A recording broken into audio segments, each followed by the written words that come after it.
Et nous enchaînons à présent avec Enjeu patrimoine, un enjeu patrimoine consacré à différents régimes matrimoniaux que l'on peut choisir lorsque l'on veut se marier, mais à un en particulier peut-être un petit peu moins connu que les autres, le régime de la participation aux acquêts. Nous essaierons de comprendre ensemble comment il peut s'intégrer dans une stratégie patrimoniale et à qui est-ce qu'il peut servir lorsque l'on veut effectivement se marier. Pour en parler, nous avons le plaisir de recevoir sur le plateau de Smart Patrimoine Antoine Hurel, notaire à Paris et porte-parole de la Chambre des notaires de Paris. Bonjour Antoine Hurel. Bonjour Nicolas. Bienvenue sur le plateau de Smart Patrimoine. Nous avons le plaisir également de recevoir sur ce plateau Sébastien Coiffard, ingénieur patrimonial senior au sein de Bred Banque Privée. Bonjour Sébastien Coiffard. Bonjour Nicolas. Bienvenue également sur le plateau de Smart Patrimoine. On va essayer de comprendre ensemble un petit peu ce que c'est que ce régime donc, de la participation aux acquêts. Mais juste avant, Sébastien, j'avais envie de commencer avec vous sur les régimes matrimoniaux de manière générale.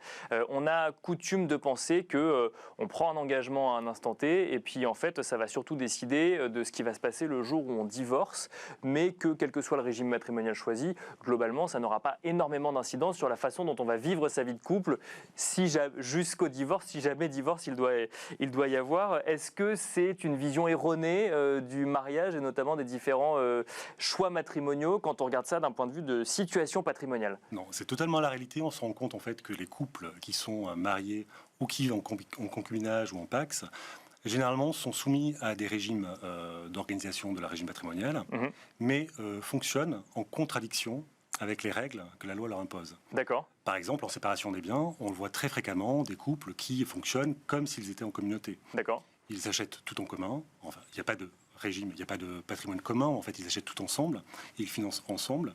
Donc ils achètent ça avec un compte-joint, par exemple, alors qu'il faudrait acheter avec deux comptes séparés ou séparés à 50%, en à 50-50, comme s'ils étaient en communauté. Ou sous le régime de la communauté classique, la communauté légale, réduite aux acquêts, on va avoir l'exemple du dirigeant d'entreprise qui crée sa société, donc qui est marié sous le régime de la communauté réduite aux acquets, dans laquelle il y a deux patrimoines propres, donc des deux conjoints, et une communauté. Et cette communauté est composée des éléments acquis en cours de mariage. Et si la société a été donc constituée en cours de mariage, va se poser au moment du divorce, ou au moment de la cession de la société, la question de savoir à qui elle appartient. D'accord. Si elle était constituée avant le mariage, c'est un bien propre. Si elle était constituée en cours de mariage, potentiellement, il s'agit d'un bien commun. Et ce, même si un seul des deux membres du couple s'est investi corps et âme dans cette société? Exactement. C'est ce qu'on distingue le titre et la finance. C'est-à-dire qu'on peut être seul au capital d'une société. En revanche, elle peut appartenir en totalité. La valeur de la société peut appartenir à la communauté. Et on va s'en rendre compte en cas de divorce ou au décès.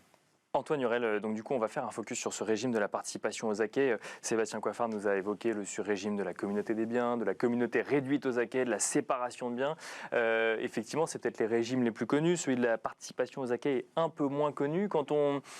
Quand des couples veulent se marier, viennent vous voir, alors on imagine qu'ils ne pensent pas au divorce, c'est assez rare de penser au divorce au moment où on se marie, mais ils ont une idée précise du régime matrimonial sur lequel ils veulent partir, entre guillemets, qu'ils veulent choisir pour leur mariage? Alors déjà, peu de personnes viennent voir leur notaire avant de se marier. C'est ça aussi qui... C'est une obligation, c'est ça, c'est pas... D'ailleurs, on en reparlera peut-être tout à l'heure, mais il y a des propositions justement des notaires pour ça, pour inciter les jeunes couples à venir voir le notaire pour avoir les explications. Mais en tout cas, oui, ils ont souvent une petite idée en tête, assez manichéenne, soit on s'aime énormément et puis on met tout en commun. Soit je t'aime mais j'aimerais bien quand même avoir un petit peu une séparation chacun de nos patrimoines. Donc c'est soit une communauté, soit une séparation de biens. Et c'est souvent lorsqu'il y a une séparation de biens qu'on fait un contrat de mariage qui doit se faire avant. La troisième voie possible, c'est ce fameux régime de la participation aux acquets, qui est un régime légal dans les pays du Nord. Donc on s'inspire un petit peu de ces régimes-là. L'idée c'est quoi? C'est que pendant le mariage, on est en séparation de biens. Je fais ce que je veux, je dépense, j'entreprends, je cède ma boîte, j'embête pas mon conjoint. Et surtout, je lui crée pas des soucis pour qu'un créancier puisse éventuellement venir voir son propre patrimoine parce que j'ai fait des bêtises. D'accord. Ah oui, parce que quand je suis dirigeant d'entreprise, par exemple, je peux être responsable sur mon patrimoine personnel. Et là, ça ne serait que mon patrimoine à moi et pas celui de mon conjoint. Oui, et puis dans une certaine mesure, donc les créanciers peuvent aller chercher le patrimoine de l'autre quand on est en communauté, par exemple. Donc en faisant une séparation de biens, on isole. Par contre, on crée forcément un déséquilibre potentiel d'augmentation de richesse ou pas. Un chef d'entreprise qui monte sa boîte, un pharmacien qui travaille comme un fou, il a au bout de 15 ans, 20 ans une officine qui vaut de l'argent et puis son épouse, je sais pas, salarié ou a mis un peu sa carrière de côté. Pour éviter cet écueil important qu'on a en séparation de biens, la participation aux acquis permet de compenser à la fin. On va comparer le patrimoine de départ et le patrimoine de fin. Et dans mon exemple, le pharmacien va être obligé de faire un chèque en cas de séparation par le divorce ou en cas de décès. D'accord, ouais. De l'épouse recueillera donc un montant égal à la différence entre son propre enrichissement et l'enrichissement. Ça veut dire qu'on va considérer qu'il y a un effort du conjoint qui n'a pas travaillé directement au développement de l'entreprise, ou en tout cas dont le nom n'est pas marqué dans les statuts ou sur les contrats, qui a quand même eu un effort au sein du couple différent, et donc il y a un retour légitime en fait. Mais en fait, c'est sur le plan philosophique, c'est soit on est en séparation de biens pure et simple, sauf quand on vit comme une communauté comme vous l'exprimiez, soit chacun garde ses billes de côté et puis il y a une disparité de patrimoine importante. Le contrat dit, même s'il y a une disparité, on reviendra à 50-50. D'accord. C'est vraiment la philosophie de ce régime matrimonial. Après, ce qui est important, c'est de faire un état descriptif, c'est-à-dire l'inventaire. On se marie, on fait l'inventaire des biens. D'accord. Ce sont les biens que l'on a au jour du mariage, quelles sont leurs valeurs. Et à la fin du mariage, on va aussi prendre ce qu'on appelle le patrimoine final de chacun des époux pour le comparer avec le patrimoine d'origine. Mais ça arrive souvent d'avoir des états des lieux du patrimoine de chacun avant le mariage, parce qu'il y a un côté passionnel un peu quand même. On ne va pas compter effectivement. C'est normalement au jour de la conclusion du contrat de mariage. Après, il n'y a aucune obligation de faire cet état descriptif. Ça devrait être obligatoire à mon sens, mais il n'y a pas d'obligation. Donc ça peut être fait sous seing privé, c'est-à-dire que les deux signent un document, ou ils le font chez leur notaire. Il y a une obligation. On conseille vraiment de le faire à l'occasion du contrat de mariage. Tout le monde signe. Maintenant, les actes sont électroniques, donc en plus, c'est assez simple. On signe, et puis voilà, c'est dire qu'on a un livret A avec 15 000 euros, et puis de côté X euros, etc. C'est du bon sens. C'est du bon sens pour retrouver le contrat de mariage. Et après, on n'est pas vraiment en séparation des biens, dans le sens où si l'un des époux a, par exemple, donné ou vendu certains des biens, comprenez bien qu'à la fin, ces biens-là, il va falloir en tenir compte pour calculer le montant de la créance de participation. Donc pour calculer le montant de l'enrichissement de chacun des D'accord. Ouais, oui, ce à quoi vous faites allusion, c'est on sent que ça commence à sentir le roussi. Ça sent le divorce. Je dis tiens, je vais donner une bonne partie de mon patrimoine à mon voisin ou à mes copains. D'accord. Comme ça, hop, j'ai plus rien. Donc ça, évidemment, ça s'appelle une réintégration fictive des donations qui ont été faites, ce qui est du bon sens, effectivement. Ça, c'est la mauvaise foi. Bon là, on fait la différence entre les actifs qui composent le patrimoine d'origine, qu'on a pu recevoir par succession donation. Ceux-là, on peut les donner sans l'accord du conjoint. D'accord. Et ce qu'on appelle les acquets, c'est-à-dire les biens que l'on acquiert en cours de mariage, si on les donne sans l'accord du conjoint, dans ce cadre-là, il peut y avoir une réunion fictive parce qu'on va considérer que le fait de les avoir donnés ou vendus, c'est donc en contravention des droits du Alors, juste pour bien comprendre, pour ceux qui nous écoutent, quand on parle d'acquet, on parle de quoi? Parce que là, on a donné l'exemple d'une entreprise, mais on parle quoi? D'un canapé, d'une chaise, d'un appartement Comme vous le rappeliez, il faut bien considérer que les acquets, c'est tout ce que vous gagnez du jour du mariage jusqu'à la fin. D'accord. Exception faite de ce que vous aviez le jour du mariage, d'où cette fameuse liste. Bien sûr. Oui. Et ce que vous avez reçu par succession ou donation. Et là, on parle de somme d'argent ou même de meubles, d'immeubles, tout. D'accord. De titres, vous gagnez au loto, une prime du patron, l'entreprise, tout.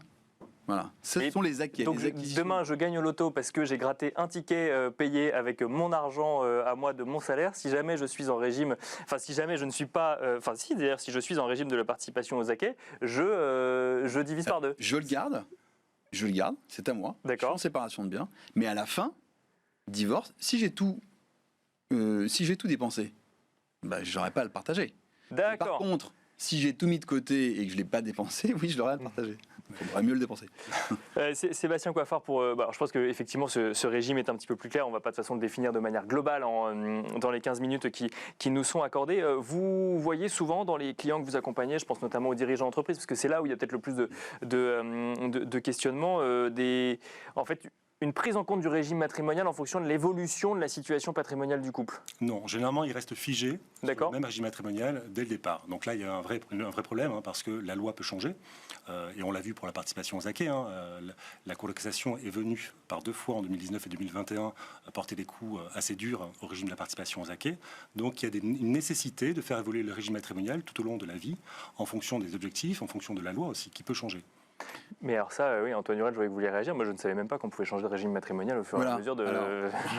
Il fallait attendre 2 ans avant, maintenant c'est terminé. On peut changer de régime matrimonial très vite. On n'a pas été voir son notaire, on est marié, au bout d'1 an, on se dit merde, j'aurais peut-être dû faire une séparation de biens. Il n'est pas trop tard. D'accord. Enfin, il n'est pas trop tard pour aller en parler à son notaire. Peut-être par contre pour en parler à son conjoint, il y a quand même une discussion un peu houleuse. Il y a un coût. C'est vrai qu'il faut prendre en considération. C'est pas gratuit de changer de régime matrimonial. D'accord. Ce que vous évoquiez et qui est très important, c'est que le régime de la participation aux acquets, les notaires font souvent du cousu humain et ils faisaient des clauses particulières en disant ok, on va tout partager, mais sauf l'entreprise. D'accord. L'entreprise, ça sera que pour moi parce que je vais suer son et eau sur l'entreprise, etc. Ça serait fou que je sois obligé de vendre mon entreprise pour te faire le chèque. D'accord. Parce que j'ai pas de liquidité pour le faire. Bien sûr. Okay. Donc on mettait des clauses. Oui, parce qu'on va prendre la valeur de l'entreprise. D'accord. Ok. Une clause qui ne fonctionnait qu'en cas de divorce. Donc c'est vraiment une assurance anti-divorce cette clause. Voilà. Et cette clause, qui était du bon sens, a été, on va dire, annulée par un arrêt de la Cour de cassation en disant non, en fait, on ne peut pas l'annuler. En fait, quand on se tape dessus, c'est trop tard. Il faut partager la moitié de l'entreprise.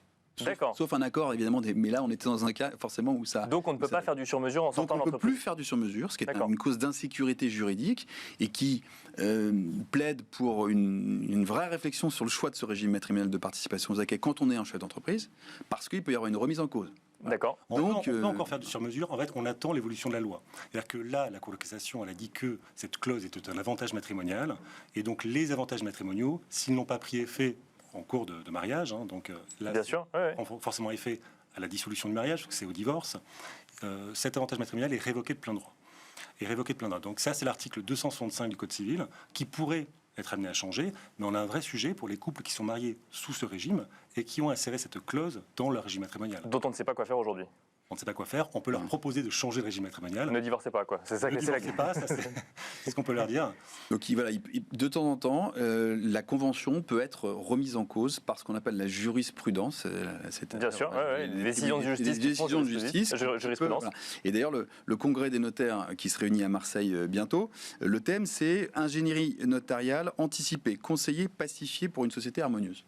Et dans ces préconisations, il y aura notamment le fait de pouvoir essayer de renforcer le contrat de mariage pour éviter ces écueils d'une jurisprudence un peu fluctuante, notamment sur la prise en charge des dépenses tous les jours du couple, etc. Donc voilà, c'est une des préconisations de... Et la proposition de l'information précontractuelle où le notaire donc formera les membres du couple sur les différents régimes matrimoniaux pour qu'ils aient toutes les informations, parce qu'on se rend compte en pratique qu'ils n'ont pas forcément toutes les informations, parce que c'est un sujet... On parle du couple, hein. On parle du couple, oui, bien sûr. Qui ne les intéresse pas forcément. Et dans un couple, on peut avoir très souvent un des membres du couple qui n'a pas l'information et l'autre qui l'a. D'accord. Un vrai déséquilibre. Donc, c'est marrant parce que vous parlez d'informations précontractuelles. Effectivement, c'est ce qu'on appelle, dans la proposition, Antoine, c'est certificat prénuptial, hein, c'est ça. C'est ça. En fait, là, on sort de la passion aussi. Hein, on est vraiment genre. C'est une formation qu'assure le notaire. Voilà, c'est ça. Mais les notaires le font déjà parce que on reçoit souvent les clients en leur expliquant les différents régimes matrimoniaux. Là, ça sera un certificat en disant oui, je vous ai bien expliqué et vous allez bien choisir le bon régime en connaissance de cause. Dernière question, Sébastien Coiffard. Donc là, on a fait un focus un petit peu sur le régime de la participation aux acquets. En tant qu'ingénieur patrimonial, si je reprends le cas du chef ou de la chef d'entreprise, est-ce que c'est, selon vous, le meilleur régime, par exemple, pour un entrepreneur ou un dirigeant d'entreprise, ou ça dépend vraiment de la situation du couple? Alors, ça dépend de la situation, mais la philosophie, elle est celle-ci. C'est-à-dire que protéger et partager après l'enrichissement à la fin. Donc, soit en décès, soit en divorce. À l'heure actuelle, j'ai un jeune couple qui veut se marier et l'un est entrepreneur, je vais lui conseiller la séparation des biens. D'accord. Quitte à faire évoluer le mariage, le régime matrimonial, on a vu qu'on peut le faire évoluer, on peut changer le régime matrimonial, on pourra adopter le régime légal qui compose une communauté plus importante, voire la communauté universelle un jour ou l'autre. Antoine Hurel, il y a des inconvénients à ce régime? Il y en a toujours? L'inconvénient, c'est ce dont on parlait tout à l'heure. Je donnais l'exemple de ce pharmacien qui a constitué son patrimoine, il divorce. Il va devoir vendre son entreprise. Il va être obligé de vendre son entreprise. Bon, alors donc ça, c'est effectivement un des écueils. C'est pour ça qu'on mettait ces clauses. Mais si elles sont remises en cause, ça commence à être un petit peu compliqué. J'ajoute juste une chose, c'est que vous savez que quand on divorce en France, il existe l'application du régime matrimonial que vous aurez choisi, donc soit la séparation de biens, soit la communauté, soit la participation.